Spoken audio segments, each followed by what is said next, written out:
السلام عليكم، يا رب تكونوا بخير. في الفيديو ده هنعمل طبق مقبلات بجد حلو قوي. لو اتحط جنب اي اكل هيحليه. المكونات كلها هكتبها لكم في الديسكريبشن بوكس. هنبدا الاول ان انا عندي بطاطس متقطعه مكعبات، هقليها. ممكن تتقلي عادي في الاير فراير او في القلايه، بس انا كنت مستعجله شويه فقليتها في القلايه الزيت عادي. بعد كده لغايه ما تتقلي البطاطس هنجهز بقى الصوص بتاعنا اللي احنا هنغطي بيه البطاطس دي.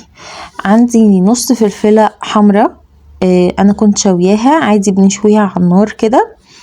وبعد كده نحطيها في فوطه او نحطها في كيس، استنى عليها دقيقتين بالظبط، وبعد كده هنخرجها منهم هتتقشر بكل سهوله. هناخد بقى نص الفلفله دي مع فلفل احمر، ولو مش موجود احمر عن اخضر حراق، ولو مش عايزين حراق ممكن نستبدله بفلفل رومي عادي. وعندي حوالي 8-9 فصوص توم كده.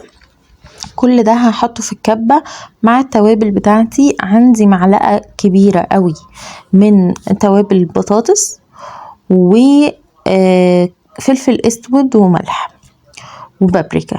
وهنحط كمان حوالي عصير ليمونة، وهنضربهم كويس قوي ويبقى ده عندي الصوص كده جاهز. هحطه بقى في طاسة على النار، وهنقعد ان احنا نشوح فيه شوية كتير كده لغاية ما نلاقي ان المية بتاعته نشفت خالص. هننزل بقى بالبطاطس بتاعتنا من القلاية على طول، حطيتها على الطاسة وهنقعد نقلب فيها لغاية ما البطاطس كلها تتغطى بالصوص ده. وبعد كده هنزل عليهم بالبقدونس، هقلبها برضو كويس قوي مع البطاطس.